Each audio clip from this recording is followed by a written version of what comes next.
الانبیاء والمرسلین وعلى آلہ الطیبین الطاہرین واصحابہ الاکرمین الافضلین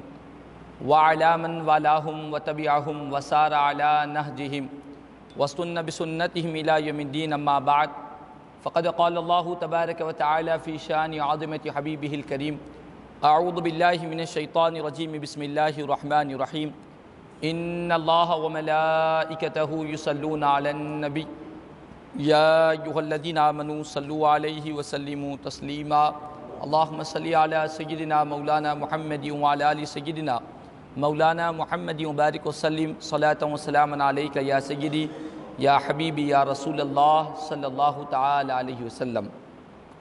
معزز حاضرین محترم سامعین کرام، آئیے کچھ سننے اور سنانے سے قبل ہم اور آپ مل کر انتہائی عقیدت و محبت کے ساتھ حضور آقائے نامدار سرور کون مکہ سارے عالمین کے مختار، مدینہ کے تاجدار، مکے کے سردار، سید الابرار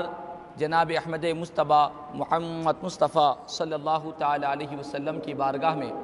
ایک مرتبہ محبت و عقیدت کے ساتھ باواز بلند درود و سلام کا نذرانہ پیش کر لیں۔ اللہم صلی علی سیدنا مولانا محمد وعلی آل سیدنا مولانا محمد وبارک وسلم صلاۃ و سلاما علیک یا سیدی یا حبیبی یا رسول اللہ صلی اللہ تعالی علیہ وسلم۔ سب سے پہلے میں تمامی مصلیان مسجد اور مسجد کے جتنے ذمہ داران ہیں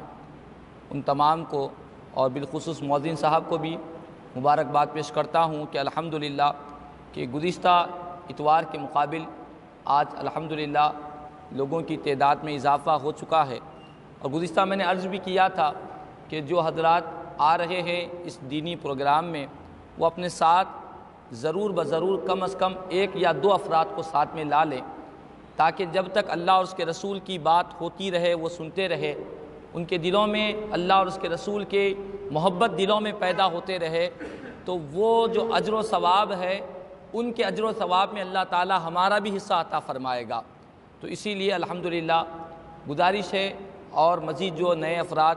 اس پروگرام میں شرکت کیے ان سے بھی گزارش ہے کہ اپنے ساتھ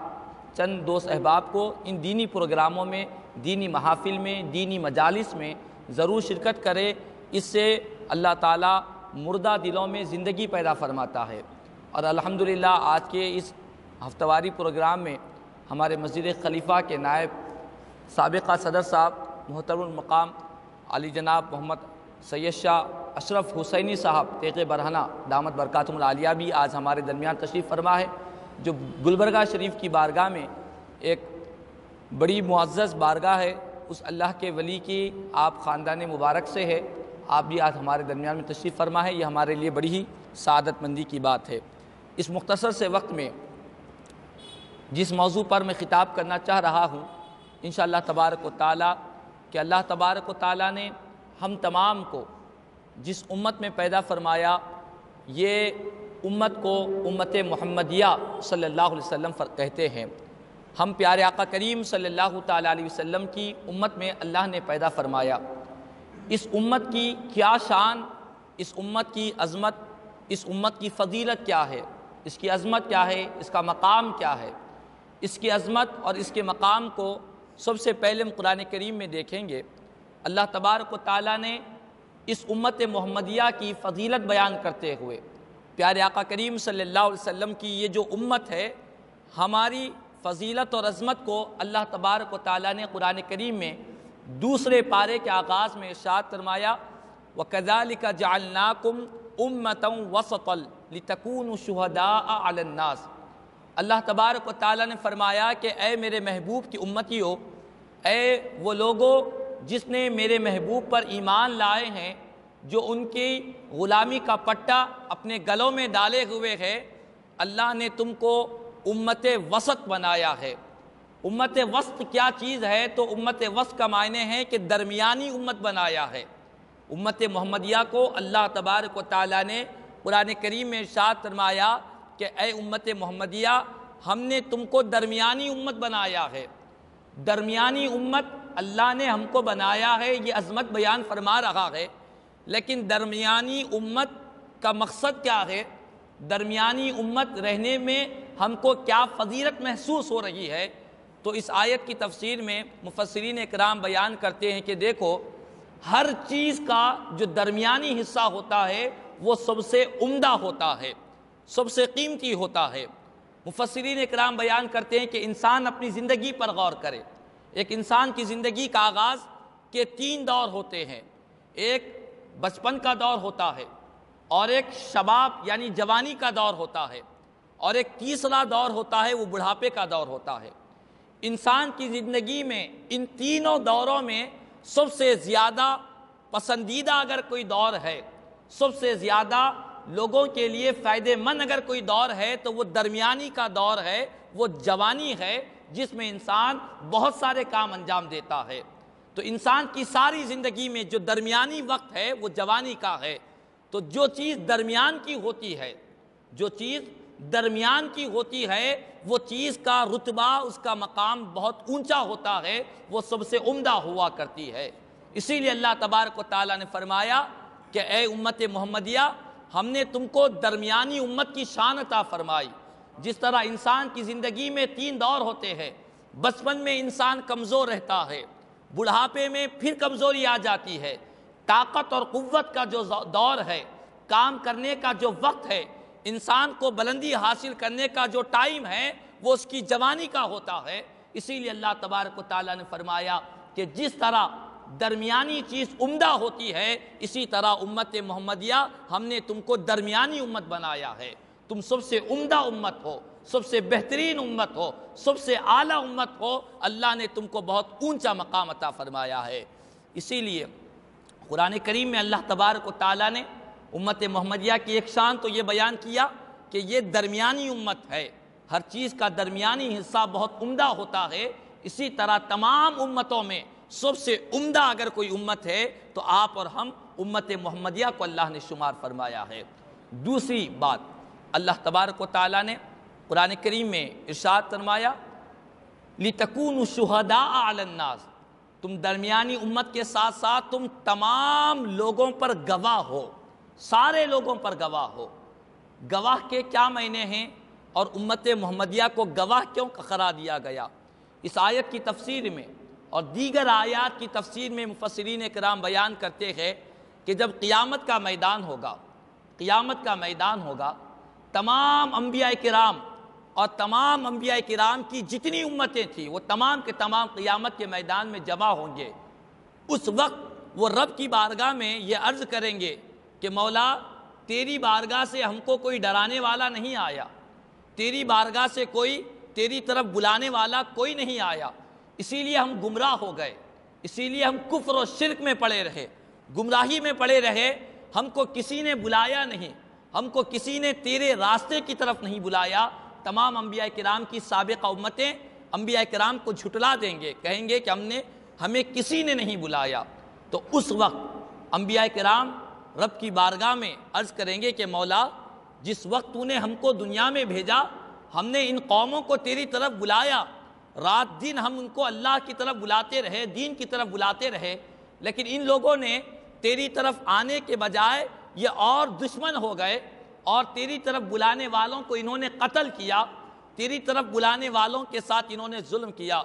اس وقت اللہ کی بارگاہ میں انبیاء کرام کے اس قول پر گواہ دینے کے لیے کوئی اور نہیں ہوں گے، اللہ تبارک و تعالیٰ امت محمدیہ کو اٹھائے گا اور امت محمدیہ گواہ دے گی کہ مولا جتنے انبیاء کرام آئے تھے انہوں نے تیرے بندوں تک تیرا پیغام پہنچایا، ہم تیرے ان تمام انبیاء پر گواہ ہیں اور ان کی گواہی ہم دیا کرتے ہیں۔ اللہ اکبر۔ سابقہ انبیاء کرام کی اوپر انہوں نے تبلیغ دین کی، لوگوں تک قرآن اللہ کے پیغام کو پہنچایا، اس بات کی گواہی اللہ کی بارگاہ میں امت محمدیہ دے گی، یہ شرف اللہ تعالیٰ امت محمدیہ کو عطا فرمائے گا۔ اس وقت وہ لوگ کہیں گے کہ مولا یہ امت محمدیہ یہ تو بعد کے زمانے میں آئے، بعد کے دور میں آئے،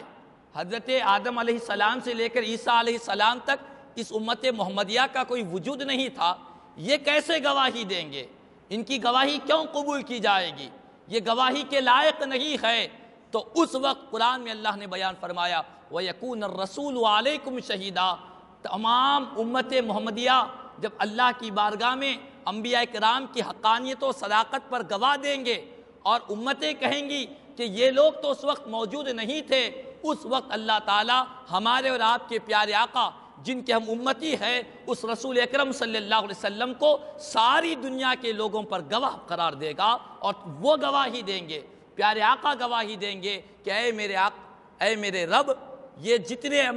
میری امت گواہ دے رہی ہے وہ حقانیت کی گواہی دے رہی ہے، صداقت کی گواہی دے رہی ہے۔ حضور کی گواہی کو اللہ تبارک و تعالی شرف قبولیت عطا فرمائے گا۔ تو امت محمدیہ کو اللہ تبارک و تعالی نے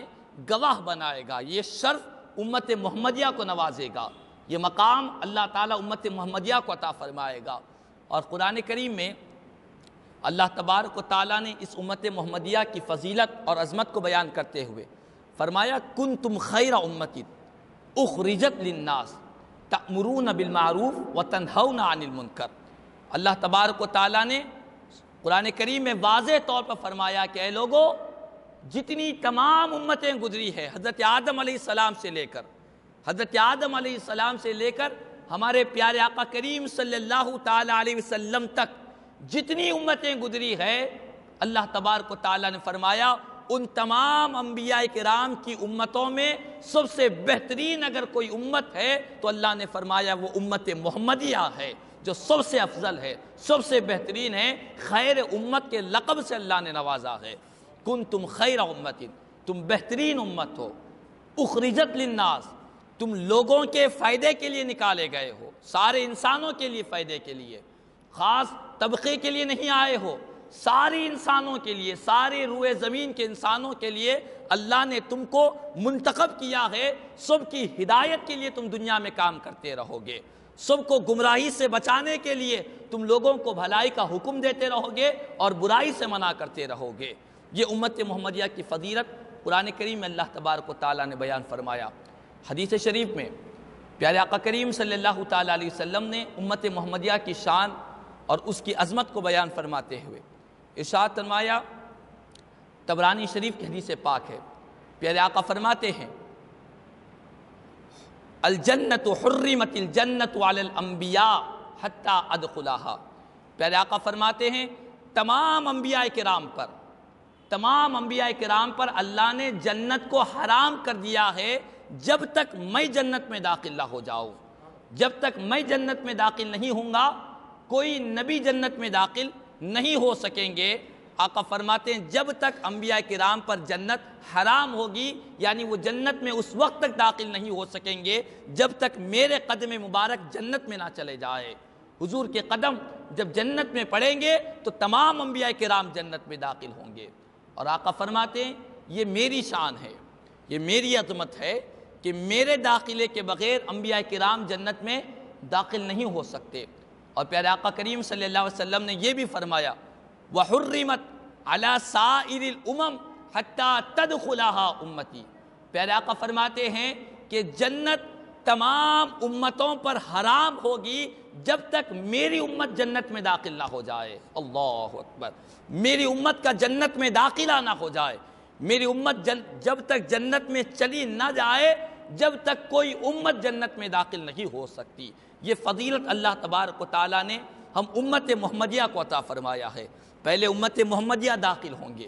امت محمدیہ داخل ہونے کے بعد تمام امتیں داخل ہوگی۔ حضرت آدم علیہ السلام کی امت، حضرت نوح علیہ السلام کی امت، حضرت ابراہیم علیہ السلام کی امت، حضرت موسیٰ، حضرت عیسیٰ، حضرت یوسف، تمام انبیاء کرام علیہم السلام کی امتیں قیامت کے میدان میں ہوگی۔ اس وقت اللہ کی طرف سے اعلان ہوگا کہ پہلے جو میرے محبوب کی امتی ہے، پیارے آقا کے جو امتی ہے، پہلے وہ جنت میں جائے، اس کے بعد تمام انبیاء کرام کی امتیں جنت میں داخل ہوگی۔ یہ فضیلت اللہ تبارک و تعالیٰ نے امت محمدیہ کو عطا فرمایا۔ اور پیارے آقا کریم صلی اللہ علیہ وسلم نے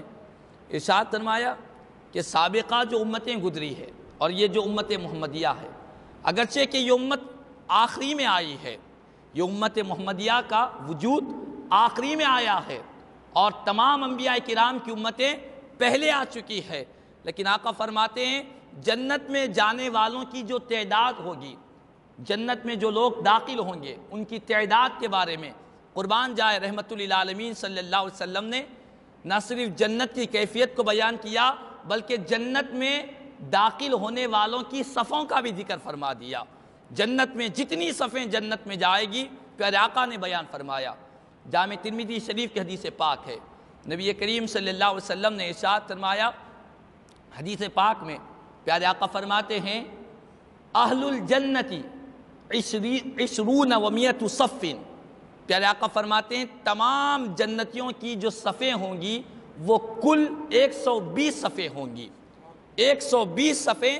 جنتیوں کی ہوں گی، طویل طویل صفیں ہوں گی، 120 صفیں جنتیوں کی ہوگی۔ اور پیارے آقا فرماتے ہیں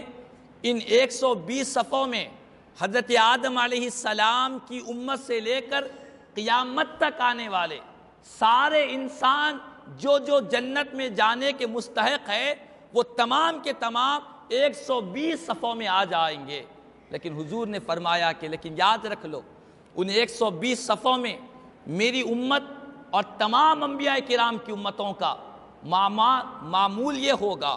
ان کی یہ کیفیت ہوگی۔ آقا فرماتے ہیں ثمانون منہا من ہذہ الامہ، میرے آقا فرماتے ہیں 120 صفوں میں سے 80 جماعتیں 80 صفیں میری امت کی ہوگی، 80 صفیں 80 جماعتیں میری امت کی ہوگی۔ اور آقا فرماتے ہیں وَأَرْبَعُونَ مِن سَائِرِ الْأُمَمِ، اور 40 صفیں تمام امتوں کے درمیان کی صفیں ہوں گی۔ اللہ اکبر۔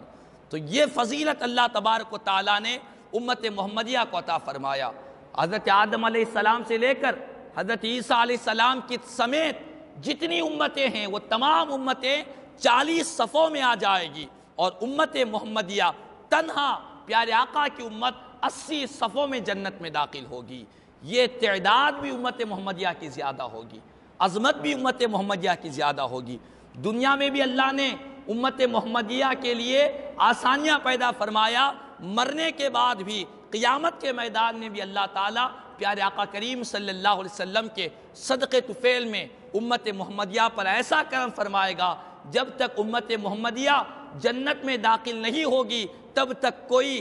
انبیاء کی کسی امت کو جنت میں داخلہ نہیں مل سکتا، اور تعداد بھی امت محمدیہ کی زیادہ ہوگی۔ تو یہ کہنے کا مقصد یہ ہے کہ اللہ کا فضل و کرم ہے، خدا کا احسان عظیم ہے کہ اللہ تبارک و تعالیٰ نے آج ہم کو امت محمدیہ میں پیدا فرمایا۔ آج لوگ بہت ساری باتوں پر گلے شکوے کرتے ہیں، گلے شکوے آج لوگوں کی زبان پر بہت ہے۔ کوئی اپنے کاروبار کے لیے رو رہا ہے، کوئی اولاد کے لیے رو رہا ہے، کوئی دکان کے لیے رو رہا ہے، کوئی اپنی بزنس کے لیے فکر مند دکھائی دیتا ہے، کوئی معمولی باتوں پر اللہ کی بارگاہ میں گلے شکوے کرتے ہیں کہ خدا نے ہم کو یہ نہیں دیا، ہم کو عمارت نہیں دی، ہم کو دولت نہیں دی، ہم کو منصب نہیں دیا، خدا نے ہم کو وہ نہیں دیا، یہ نہیں دیا۔ ہماری زندگیوں میں صرف اور صرف اللہ کی ناشکری لگی ہوئی ہے۔ لیکن یاد رکھ لے دنیا کی ساری نعمتیں اپنی جگہ ہے، دنیا کی ساری تمام تر نعمتیں اپنی جگہ ہے، لیکن اللہ کا شکر ہے کہ اللہ نے ہمیں سب سے بڑا کرم یہ کیا کہ ہم کو امت محمدیہ میں پیدا فرمایا، پیارے آقا کی امت میں اللہ نے ہم کو پیدا فرمایا۔ یہ اللہ تبارک و تعالیٰ کا ہم تمام گنہگاروں پر امت محمدیہ پر سب سے بڑا فضل و کرم ہے۔ تو خلاصہ کلام یہ ہے، ضرورت اسی بات کی ہے کہ آج پیارے آقا کریم صلی اللہ تعالیٰ علیہ وسلم کی امت محمدیہ ہونے کی حیثیت سے، ہم حضور کے امتی ہیں، پیارے آقا کے امتی ہونے کی حیثیت سے ہمیں ہمیشہ کبھی زبان پر شکوہ، زبان پر رنج، دل میں کسی طرح کی کوئی کھوٹ ہمارے دلوں میں ہرگز نہیں ہونی چاہیے۔ ہم کو صرف اور صرف اس بات کا اللہ کی بارگاہ میں شکر ادا کرنا چاہیے کہ مولا ہمیں دنیا نہیں ملی، دولت نہیں ملی، دنیا میں شہرت اور مقبولیت نہیں ملی، کوئی غم کی بات نہیں ہے، تیرا سب سے بڑا کرم یہ ہے کہ تو نے ہمیں اپنی امت میں پیدا فرمایا، تیرے محبوب کی امت میں پیدا فرمایا، رسول اللہ صلی اللہ علیہ وسلم کی غلامی کا پٹا ہمارے گلوں میں ڈالا۔ یہ تیرا سب سے بڑا کرم اور تیرا سب سے بڑا فضل ہے۔ تو خلاصہ کلام یہ ہے، اللہ تبارک و تعالیٰ نے امت محمدیہ پر ایسا کرم کیا، ہمیں اس پر فخر کرنا چاہیے، ناز کرنا چاہیے۔ اور امت محمدیہ ہم اس نبی کے امتی ہیں اس نبی کی امتی ہیں۔ احادیث کریمہ میں آتا ہے، پیارے آقا کریم صلی اللہ تعالی علیہ وسلم نے ارشاد فرمایا کہ اللہ تبارک و تعالیٰ نے حضرت عیسیٰ علیہ السلام سے فرمایا، اے عیسیٰ آمین بھی محمد صلی اللہ علیہ وسلم، اے عیسیٰ تم میرے نبی ہو لیکن تم محمد صلی اللہ علیہ وسلم پر ایمان لے آؤ، وَمُرْ مَنْ أَدْرَكَهُ مِنْ أُمَّتِكَ أَنْ يُؤْمِنُوا بِهِ، اور آپ کی امت کو یہ حکم دے دیجئے کہ اگر آپ کی امت میرے محبوب کے زمانے کو پالے، محمد مصطفیٰ صلی اللہ علیہ وسلم جس زمانے میں آئیں گے اس زمانے کو اگر آپ کی امت پالیں، آپ کی امت کو حکم دے دے کہ وہ بھی میرے محبوب پر ایمان لے آئے، میرے محبوب کا کلمہ پڑھ لے، میرے محبوب کی ذات گرامی سے وابستہ ہو جائے۔ کیوں؟ اللہ تبارک و تعالیٰ نے ارشاد فرمایا، فلولا محمد ما خلقت آدم ولا الجنت ولا النار، اے عیسیٰ یاد رکھ لو، قسم میری عزت و جلال کی قسم، اگر محمد عربی صلی اللہ علیہ وسلم کو پیدا کرنا نہ ہوتا، حضور پاک صلی اللہ علیہ وسلم کو پیدا کرنا نہ ہوتا تو رب تبارک و تعالیٰ نے فرمایا میں نہ آدم کو پیدا کرتا، میں نہ جنت کو پیدا کرتا، نہ جہنم کو پیدا کرتا۔ اللہ اکبر۔ جنت کو اس لیے پیدا کیا ہوں کہ جو میرے محبوب کا غلام بن جائے گا جنت اس کا ٹھکانہ ہو جائے گی، جہنم کو اس لیے پیدا کیا ہوں جو میرے محبوب کے ساتھ دغابازی کرے گا، میرے محبوب کی ایمان نہیں لائے گا تو میں نے اس کے لیے جہنم کو پیدا کیا ہے۔ اور اللہ تبارک و تعالیٰ نے ارشاد فرمایا، وَلَقَدْ خَلَقْتُ الْعَرْشَ عَلَى الْمَاءِ فَاغْتَرَّبَ، میں نے عرش کو پانی پر پیدا کیا، میرا جو عرش الہی ہے جس پر میری رحمت و تجلیات کی بارش ہوتی رہتی ہے، اس عرش کو میں نے پانی پر پیدا کیا تو عرش بے چین ہو گیا، بے قرار ہو گیا، ہلنے لگا، تو رب تبارک و تعالیٰ نے فرمایا فَكَتَبْتُ عَلَيْهِ لَا إِلَهَ إِلَّا اللَّهُ محمد رسول اللہ فَسَكَنَا، اے عیسیٰ یاد رکھ لو،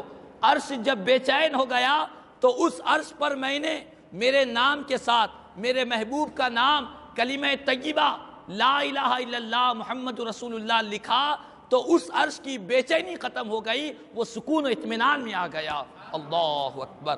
پتہ یہ چلا پیارے آقا کے نام مبارک میں یہ برکت ہے کہ بے چین دلوں کے اندر قرار پیدا ہو جاتا ہے۔ کسی شاعر نے کیا خوب کہا، چین تم سے ہے قرار تم سے ہے زندگی کی بہار تم سے ہے، چین تم سے ہے قرار تم سے ہے آقا زندگی کی بہار تم سے ہے۔ تو حضور کریم صلی اللہ علیہ وسلم جس رسول پاک کے ہم امتی ہیں ان کے نام مبارک اللہ تبارک و تعالیٰ نے عرش پر لکھا تو عرش کی بے چینی دور ہو گئی، بے قراری دور ہو گئی۔ شارح بخاری امام قسطلانی نے اپنی کتاب المواہب اللدنیہ میں ایک حدیث پاک کو نقل فرمایا ہے، بڑی ایمان اور بڑی ہی دل کو ہمارے امت محمدیہ جو امت محمدیہ ہے ان کے لیے بڑے فخر اور ناز والی حدیث پاک ہے۔ اس حدیث کو سنیں گے تو دل میں ایمان کی حرارت پیدا ہوگی، خدا کا شکر ادا کرنے لگیں گے کہ خدا نے ہم گنہگاروں کو کیسا پیارا رسول عطا فرمایا، کیسا پیارا نبی عطا فرمایا، کس عظمت اور شان والے نبی کو اللہ نے ہمارے لیے اور اللہ نے ہمارا رسول اور ہمارا پیغمبر بنایا ہے۔ روایات میں آتا ہے ایک مرتبہ جبریل امین آسمان دنیا سے زمین پر تشریف لائے، آسمان دنیا سے زمین پر تشریف لائے، آ کر حضور کی بارگاہ میں عرض کرنے لگے، ان ربک یقول، یا رسول اللہ صلی اللہ علیہ وسلم آپ کا رب یہ فرماتا ہے، آپ کے رب کا یہ فرمان عالی شان ہے، آپ کا رب فرماتا ہے ان کنت اتخذت ابراہیم خلیلا لاتخذتک حبیبا۔ یا رسول اللہ صلی اللہ علیہ وسلم جبریل امین عرض کرتے ہیں کہ آپ کا رب یہ فرماتا ہے کہ اگر میں نے حضرت ابراہیم علیہ السلام کو اپنا خلیل بنایا، اگر میں نے حضرت ابراہیم علیہ السلام کو اپنا خلیل بنایا ہے تو محبوب میں نے آپ کو اپنا حبیب بنایا ہے، اپنا محبوب بنایا ہے۔ اور خلیل اور حبیب میں فرق کیا ہوتا ہے؟ خلیل کس کو کہتے ہیں اور حبیب کس کو کہتے ہیں؟ اس کی تشریح میں شارحین بیان فرماتے ہیں، علماء کرام کہتے ہیں خلیل اس دوست کو کہتے ہیں، خلیل اس چہیتے اور پیارے دوست کو کہتے ہیں جو خدا کی رضا کو چاہتا ہے، خدا کی طلب چاہتا ہے، خدا کو راضی کرنا چاہتا ہے، اس کو خلیل کہتے ہیں۔ اور شارحین فرماتے ہیں حبیب وہ ہوتا ہے جس کی رضا خدا چاہتا ہے، جس کی رضا رب تبارک و تعالیٰ چاہتا ہے، اس کو حبیب کہتے ہیں۔ اللہ نے فرمایا اے محبوب میں نے ابراہیم کو خلیل اللہ بنایا ہے، آپ کو حبیب اللہ بنایا ہے۔ آپ کی رضا خدا کی رضا دو عالم چاہتے ہیں، خدا رضائے محمد کو چاہتا ہے، خدا ہمارے پیارے آقا کی چاہت کو، حضور کی رضا کو چاہتا ہے۔ آپ کہیں گے یہ کیسے؟ قرآن میں اللہ نے فرمایا وَلَسَوْفَ يُعْطِيكَ رَبُّكَ فَتَرْضَىٰ، سورہ دوحہ ہے، آپ مسجدوں میں سنتے ہیں کہ آپ کا رب آپ کو اتنا عطا کرے گا، اتنا عطا کرے گا کہ محبوب آپ راضی ہو جائیں گے، آپ خوش ہو جائیں گے۔ تو حبیب وہ ہوتا ہے جس کی رضا خدا چاہتا ہے۔ تو جبریل امین نے عرض کیا کہ یا رسول اللہ صلی اللہ علیہ وسلم آپ کا رب فرماتا ہے کہ میں نے ابراہیم کو خلیل بنایا ہے، آپ کو اپنا حبیب بنایا ہے۔ اس کے بعد جبریل امین فرماتے ہیں، عرض کرتے ہیں کہ یا رسول اللہ آپ کا رب فرماتا ہے وَمَا خَلَقْتُ خَلْقًا أَكْرَمَ عَلَيَّ مِنْكَ، آپ کا رب فرماتا ہے کہ اے محبوب میں نے روئے زمین کی تمام چیزوں میں، ساری مخلوقات میں نے زمین کو بنایا، آسمان کو بنایا، فرشتوں کو بنایا، انسانوں کو بنایا، جنات کو بنایا، عرش کو بنایا، چاند کو بنایا، سورج کو بنایا، ستاروں کو بنایا، ساری دنیا میں جتنی مخلوقات کو میں نے پیدا کیا، جتنی مخلوقات کو زمین کے اندر، آسمان کے اوپر،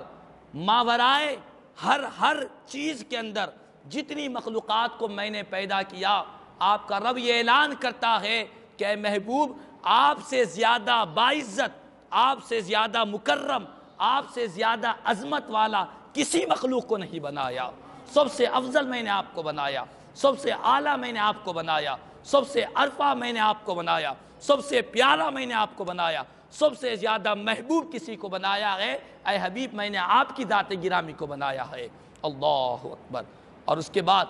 رب تبارک و تعالیٰ نے جبریل امین کے ذریعے خدا نے یہ پیغام پہنچایا کہ حبیب کریم صلی اللہ علیہ وسلم سب سے افضل، سب سے اعلیٰ، سب سے اکرم میں نے آپ کو بنایا ہے۔ اور یہ بات بھی اللہ تبارک و تعالیٰ نے پیارے آقا کے ذریعے ساری دنیا کو بتلایا۔ فرمایا وَلَقَدْ خَلَقْتُ الدُّنْيَا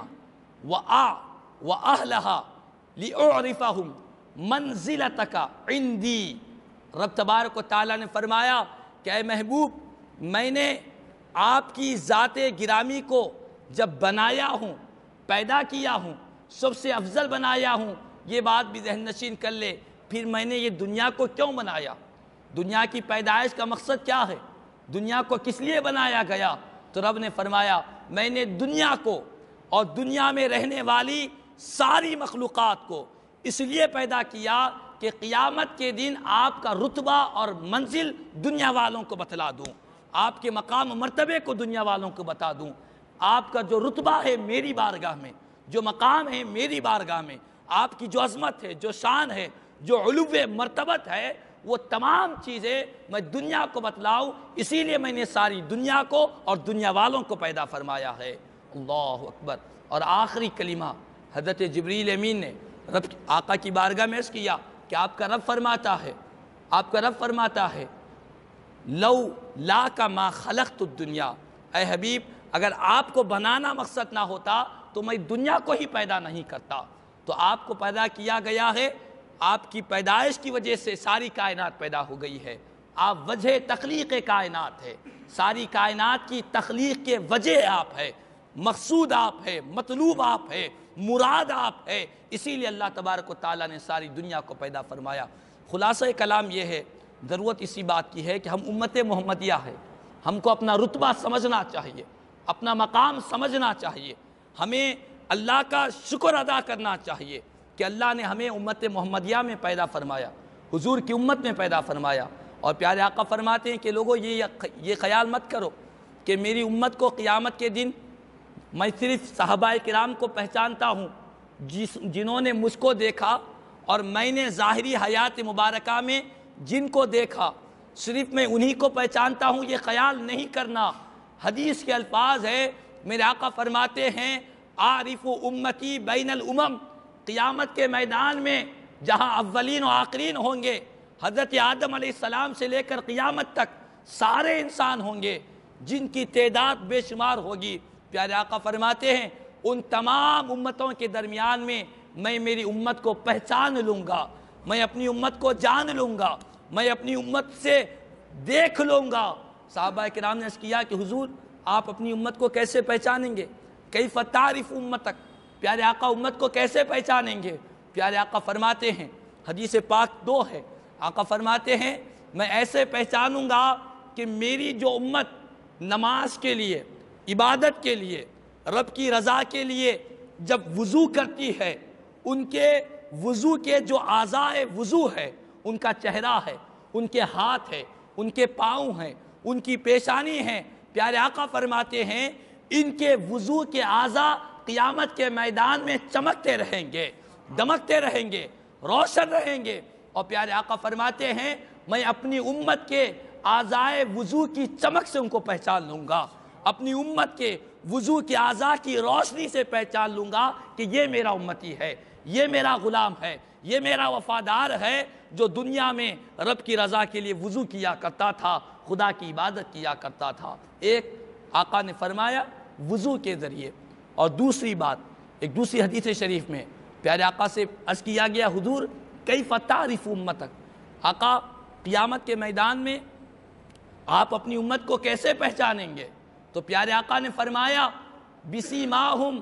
فی اثرہم من السجود، حضور نے فرمایا کہ قیامت کے میدان میں میں اپنی امت کو جس طرح پہچانوں گا اس کا ایک ذریعہ یہ بھی ہوگا کہ قیامت کے میدان میں میری امت کی پیشانیوں پر سجدوں کے اثر دکھائی دیں گے، سجدوں کا نور دکھائی دے گا، سجدوں کے اثر سے، سجدوں کے نور سے میں اپنی امت کو پہچان لوں گا۔ اللہ اکبر۔ تو پتہ یہ چلا